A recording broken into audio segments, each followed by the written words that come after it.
Итак, мои дорогие, приветствую вас на канале Yacht Family в 2023 году. Февраль. Большой надеждой смотрю на этот год. Надеюсь, он принесет нам все больше и больше интересного, хорошего, доброго, более доброго решения каких-то предыдущих вопросов и проблем. А нам это надо. Значит, сегодня нас ждет большой достаточно выпуск, потому что материала накопилось много. Давно я ничего не записывал. Есть обзоры нескольких лодок. Паркер 31 от нашего подписчика. Бавария 36 стоит в соседней марине. У него же есть и 30-я Бавария, кому надо поменьше, но посвежее. 2007 года она. Из новостей я сменил свою лодку, и вот в процессе этих движений появилось очень много сложностей. Всяких паспортов, даже с польской регистрации, страхование является большой проблемой. Но решение найдено, если ваши воды греческие или турецкие, точнее и греческие, и турецкие, то вам поможет греческая страховая компания, которая делает страховку для русских паспортов, скажем, с какой-нибудь там польской регистрацией. Также по польской регистрации и регистрациями других юрисдикций я стал дистрибьютором одной из крупнейших регистрационных компаний. Поэтому милости прошу по общерыночным ценам. Я просто имею дилерскую цену, так что обращайтесь. Также там, если есть какие-то нюансики с документами, со снятием с учета, либо с предыдущими регистрациями, вы пишите. Многие вещи удается решать сейчас успешно. Мы посмотрим с вами, как всегда, на рынок, что можно приобрести. Будем сужаться до Греции. Мир большой. Если кому-то что-то надо более обширное, то лучше пишите мне. Значит, все ссылки на показанные лодки будут находиться в нашем телеграм-канале. И там все обсуждения, дополнительные материалы, все там. Итак, приступим к обзору рынка. Начнем с небольших лодок, недорогих, конечно же, в греческом регионе, на местном сайте, вот CarGR. Заходите, смотрите. Хотел обратить вот на эту лодку Olympic. Это греческая верфь, так же, как и вот мой первый дромер. Да и очертания его похожи. Почему? Потому что они, греческие верфи, нередко сотрудничали с дизайнером Картером, который делал им вот в целом вот такие вот достаточно ходибельные такие как бы корпуса, да, корпуса наполнения. Непонятно, что внутри, надо запрашивать, актуально, не актуально. Из положительного, что здесь есть, это новый мотор. D2 это мотор свежее 2000-х годов, поэтому и плюс он на 55 лошадей, 600 часов он всего проработал. Выглядит, звучит все шикарно, деньги небольшие, стоит обратить внимание, да. Из еще одних находок, вот только сегодня увидел ее, хотя стоит она вроде бы как уже какое-то время, 87 года, Colwick Contest, это центральный кокпит, задняя каюта, как мы видим, lazy back, да, есть общие пошарпанности, все как обычно, ну, опять же, это говорит, никто ее не марафетил, не знаю, может быть, долго стояла, стоит все выяснять. 30-лошадиный мотор, насколько я помню, Volvo Penta, отдельный туалет, задняя каюта, все достаточно просторное, неплохое, но надо смотреть, понятное дело. Вот, лодка полностью исправна и имеет польский флаг, что, кстати, упрощает ее перерегистрацию на польский флаг. Дальше смотрим. Напоминаю, все ссылки будут в телеграм-канале. Я вот это даже не хочу смотреть. Это очень маленькая трехкаютная вроде бы лодка Sunrise, да. За нее 24 тысячи уже просят. Хотя она стояла, я помню, и 15 человек покупал там, 18 не просили, потом 20. Уже 24. Уже 24. К тому, что рынок, конечно, ползет вверх. Ползет безбожно. В нем 3 каюты с двухспальной кровати, хотя я не читаю переднюю каюту, вообще там каюта там какой-то обрубок каюты, треугольник, это 1,5 на 1,5, для детей каютка. Читать можете, готов к отплытию и прочее, может быть его марафетили после этого, ну видно, что это красилось, такой корпус. Ну, у меня 1,76 м, уже к середине вот кают-компании я уже в рост стоять не могу. Ну, кое-что у него есть, кое-что у него есть. Это очень мощная, хорошая лебедка, конечно, много больше, чем нужно этой лодке, но это круто, это хорошо. Вот такая у него компоновка, видите, тут полуторка, тут одиночка, туалет боковой, ну и передняя каюта, она вроде бы по длине, она вот длинная, но на вид она выглядит очень обрезанной. Но на вкус и цвет просто к тому, что рынок растет вообще прям на глазах.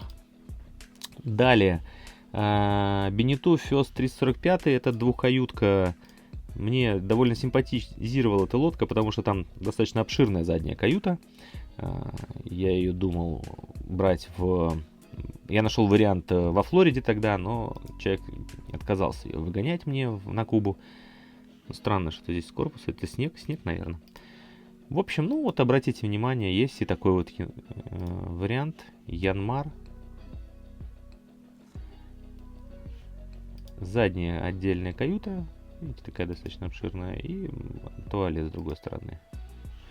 Но по мне так, ну, может быть несколько дороговато, но может и нормально. Тут уже не сказать, рынок уже много выше. Вот это мы сегодня кое-что даже нашли с вами до 20 тысяч, что взять, даже два варианта, да? А обычно вообще всего этого нету. Это хорошо. Нравится мне вот это Бенету 10,5 в Италии, в Тоскане, но остекление достаточно интересное верхнее. Интересный штурвал, столик, лазибэк.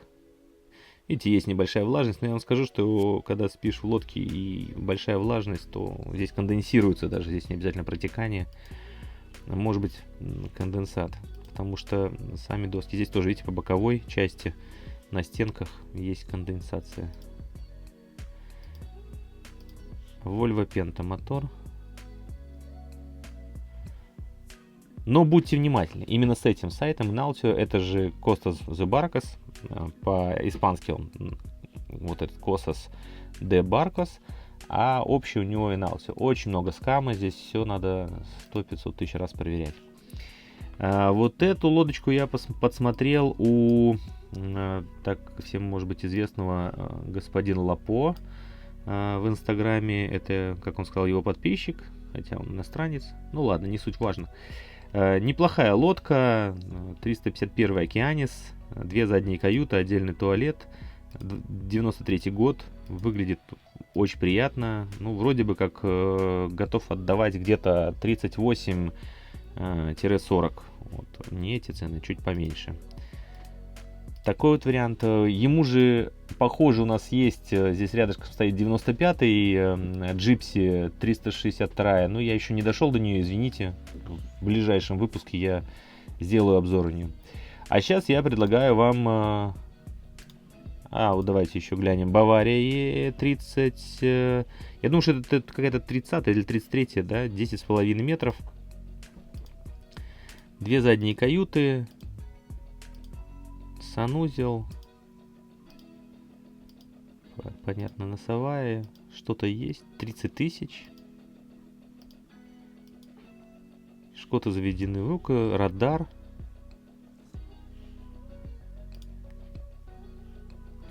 Три каюты, один туалет. Частный владелец, 25 без чартера. Двигатель Volvo 35 лошадей. Новый холод, новый спидометр, новый УКВ. Неплохой. Неплохой, я думаю. Неплохой. Бавария. Жениту 95-го года понравилась мне трехкаютка. Симпатичная. Видите, кухня вдоль борта. Это приятно же. Хоть и на маленький размер, но даже компания разделена. Я думаю, достаточно широкая должна быть по характеристикам. Здесь не написано, какая она. Ремонт двигателя Янмар. Свежий гостиная, арматура. Все водопроводные трубы новые. Отличное состояние. Неплохой вариант, можно смотреть. 95-й год. Ну, здесь вот это подкрасили красным. Смешно, конечно, очень позитивненько. Но в целом смотреть можно. Приятная такая лодка. 95-го года. Сейчас я предлагаю вам посмотреть лодки, на которые у нас есть обзор. Это Паркер 31. Лодка очень интересная, потому что у нее лифт-киль, хороший гидравлический поднимающийся киль, до осадки там 1-2, по-моему, совсем небольшая. Ее купила семья, планирующая путешествие и жизнь на яхте, но их планы несколько изменились, и они вынуждены ее продавать. Ребята более 2 месяцев приводили ее в порядок.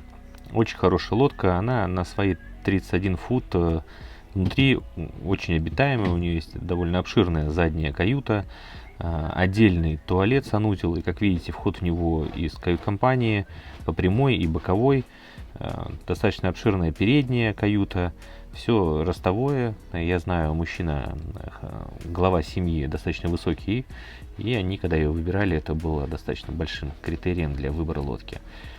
Все такое на эти года вполне приемлемая, отличная лодка, на мой взгляд. Есть смысл рассматривать. Там снизу она идет еще под всем кокпитом, задняя каюта. Поэтому обратите на нее внимание. Продают ребята ее всего за 24 тысячи. 24,5, по-моему. Итак, Бавария 36 Санди. То, которое у нас есть в наличии. Ну, каких-то особых больших проблем по низу я не вижу. И сейчас приедет человек, откроет сверху, пока пройдемся снизу. Здесь полностью перекрашивать, думаю, конечно же. Но опять же, кусками не отвалилось. Якорь доходяга. Франкенштейн. Якорь Франкенштейн. Цепи немного. Совсем немного. Там потому что уже финиш. Спустили все. Тут легкий дэмэдж. Вот здесь вот что-то было. Получало каких-то люлей. Якорь, наверное.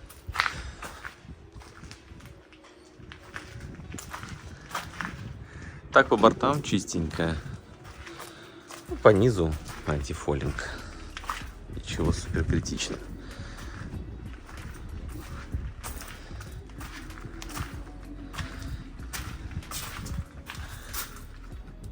Есть легкий люфт. От вала отскакивает. Ну, незначительно, опять же. И какое-то большое расстояние, не знаю, то, наверное, не так не должно быть.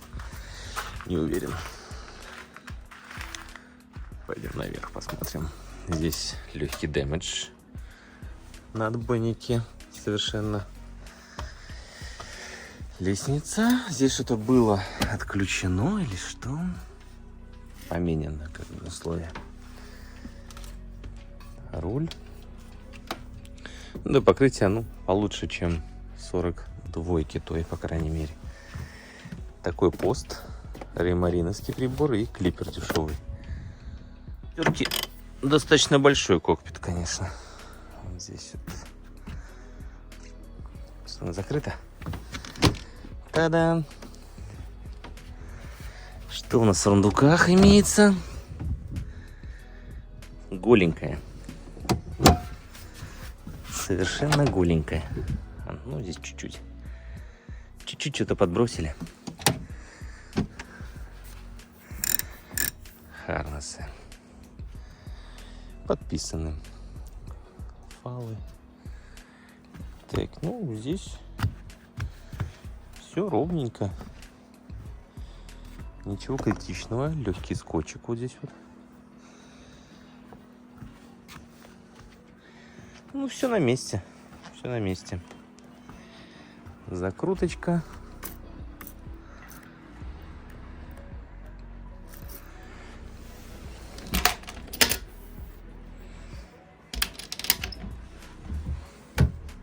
Ух, классная лебедка. Такая же у меня. На женитухе.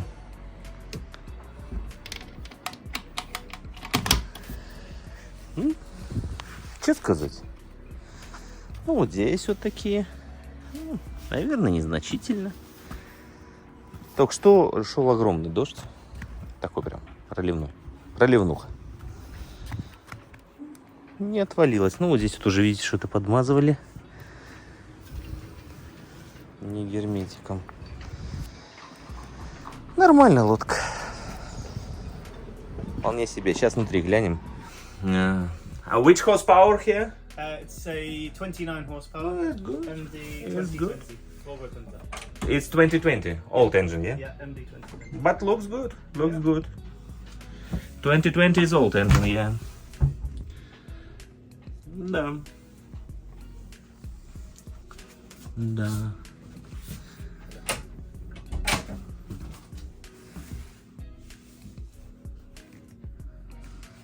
It has some nuance on what to need to know about this boat. It's a new What need to know about this boat?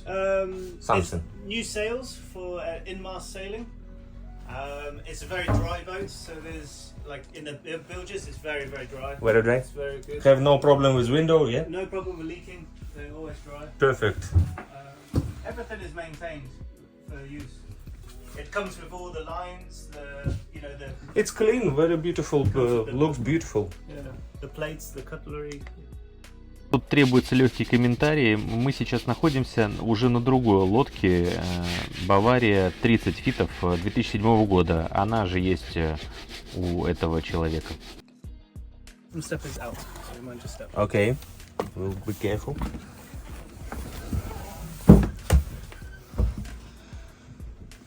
It's different, yeah? Two cabins. Yeah, two cabins, one toilet in the back. And little water, not a lot. From the yesterday. Yeah. It's when you put it a new engine here? It's not the original engine. It's a newer and bigger engine. No, how much horsepower?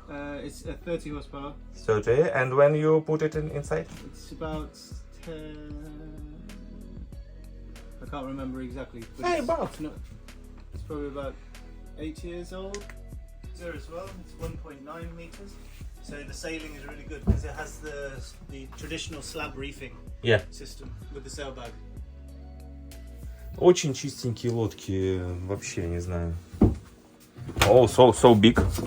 Yeah, for the It's for leatherback, yeah? Yeah.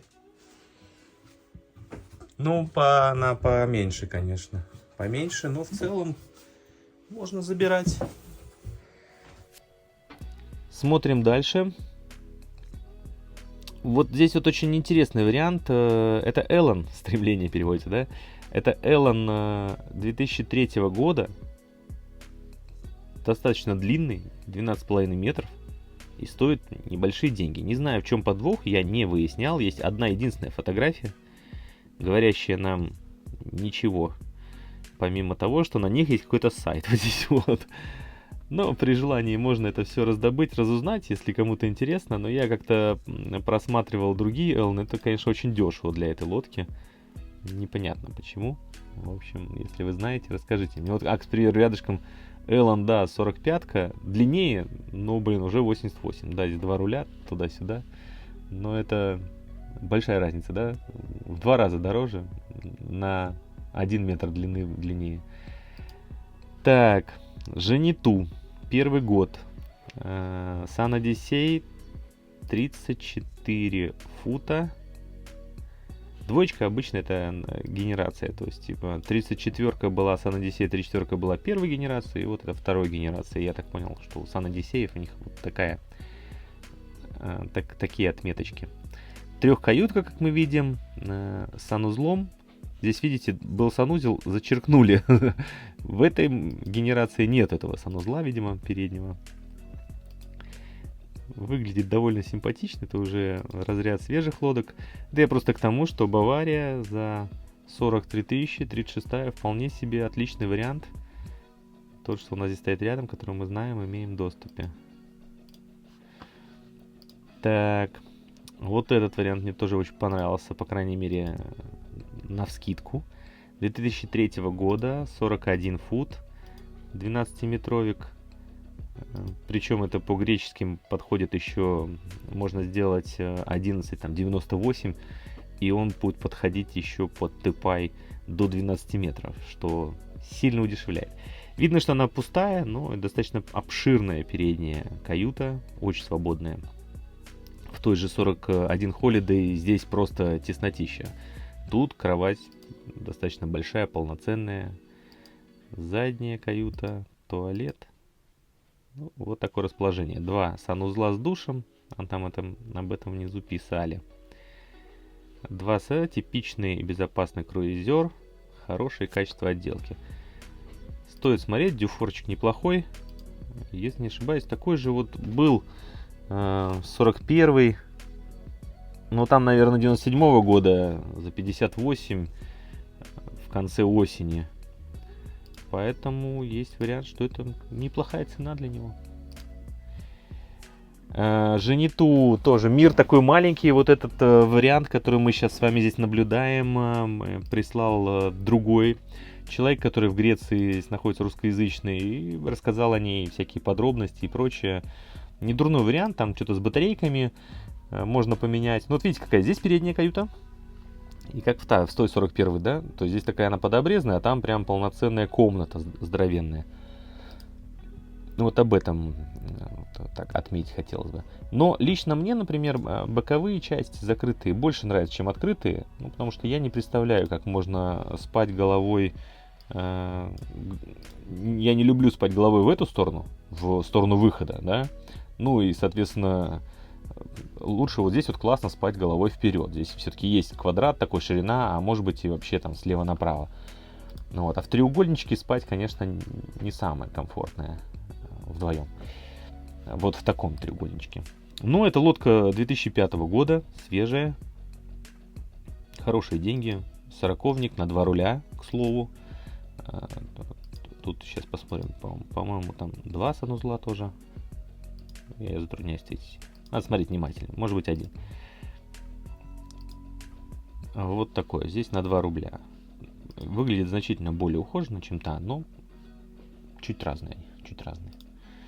Двигаемся дальше. 2007 года цикады, я их называю. Ну, киклады, да? Киклады 39 третьей генерации. 2 руля на небольшой размер. Очень хвалят эту лодку. Широкий кокпит. Здесь все такое ухожено. Ну, тоже какие-то бывшие чартеры. Бывшие что-то под аренду. Хорошо, если под аренду с капитаном, то не будут они не ушатанные в целом. Их присматривают, обслуживают. Профессиональные. Лодка будет доставлена в конце октября. Доставлена до стана из воды. Так. Да, когда смотрите Грецию, регион, то необходимо смотреть брокеров. Брокеры здесь лениватые, и лодки могут свои просто не выкладывать на общий сайт. Оставлять их у себя, либо выкладывать на Яхтол или там на Bo24, а на CarGR их не будет. Вот у Network в Левкосе есть 2006 года 32 с одной задней каютой за 45 тысяч.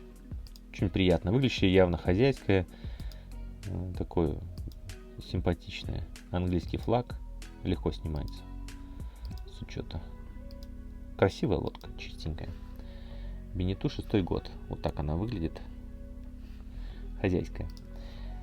У него же есть этот интересный проект. Это вроде бы как катамаран, но у него центральная часть и боковая, а она не соединена каким-то проходом. Не сделали даже вот здесь вот какой-то скос, не знаю для чего. Поэтому заход в Павловники находится изнутри, и снаружи, точнее, прошу прощения. Значит, наверное, это не очень как бы удобно, но может что-то в этом есть. Да и деньги немалые. Это я вам показываю, это просто как интересный проект. 74 тысячи евро. В общем, я думаю, что немножечко многовато, конечно, за такую лодку. Напомню, что у нас есть Proud, 36-й Proud стоит здесь. Его продают, если не ошибаюсь, немцы. И продают порядка 80 тысяч. Можно с ними разговаривать. Неплохой, симпатичный, по-моему, 93-го года, если не ошибаюсь. Я его внутри не видел. Ну, точнее, я его видел, но не снимал. Здесь выглядит все симпатично, но, конечно, эти проходы вправо и влево странновато. Так, у другого брокера Крео на Левкосе есть вот такой Киклада 43 2005 года, 90 тысяч. Фотографий здесь очень много, достаточно обширное описание. Вот опять у нас такая треугольная передняя каюта. Тут, наверное, 2 туалета, вон мангал лежит, что только нету. Янмар свеженький. Просторный кокпит на 2 рубля. Смотрите, если этот бюджет ваш. Вот оно. Бавария 44-я.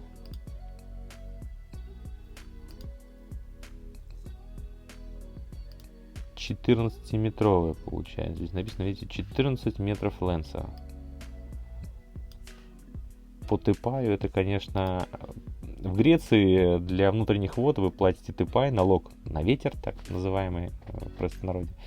До 12 метров вы платите там фиксированную а-ля ставку 33 евро в месяц.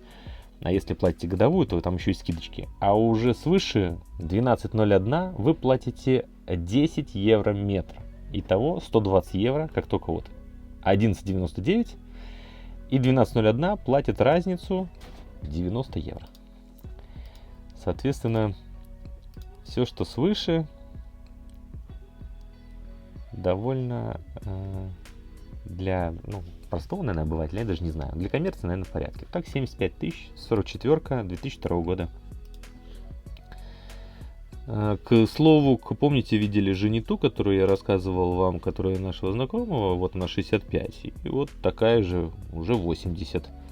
Для сравнения, ближайшая к ней, но у нее внутренний дизайн сделан под дерево. Не знаю, почему у той белая, но лично мне белый как-то симпатизирует неплохо. Хотя, может быть, чисто традиционно, да, должно быть все-таки какие-то деревянные панели. Но здесь вот я заметил даже на кухне фотография, сейчас, секундочку,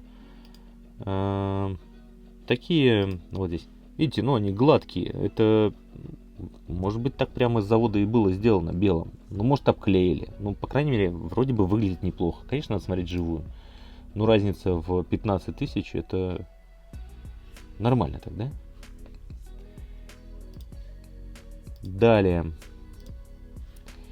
Вот такую вот Баварию нашел, 39-й круизер, в Хорватии находится. Что самое интересное, несколько неплохих вариантов. Вот, и этот, по-моему, да, видите, 385. И в описании у него написано вот сюда. Селимар яхт в Сплите, Хорватия. И вот этот подпроект, видите, какой бок. Damage, да? Мотор туда-сюда. Тоже у них. В общем, у этих ребят в Хорватии на этом сайте выложено было несколько достаточно приличных и интересных проектов. Не знаю, возможно, вот этот в том числе. Возможно, это реклама. То есть, что вот такое есть. Но, возможно, ребята из Сплита действительно неплохо двигаются по миру, все выясняют и смотрят. Вот такие дела на сегодня. Если есть какие-то вопросы, предложения, я открыт ко всему. И всех приглашаю, уже можно потихонечку писать мне в Телеграм на это лето, начиная. Я где-то в марте вернусь, спущусь в середине марта на воду. Я остался в Греции один, так что, пожалуйста, присоединяйтесь ко мне, можно приехать, отдохнуть на недельку, на выходные. Пишите и приезжайте, не стесняйтесь. Буду рад знакомству и встретиться. Всем хорошего февраля. До встречи.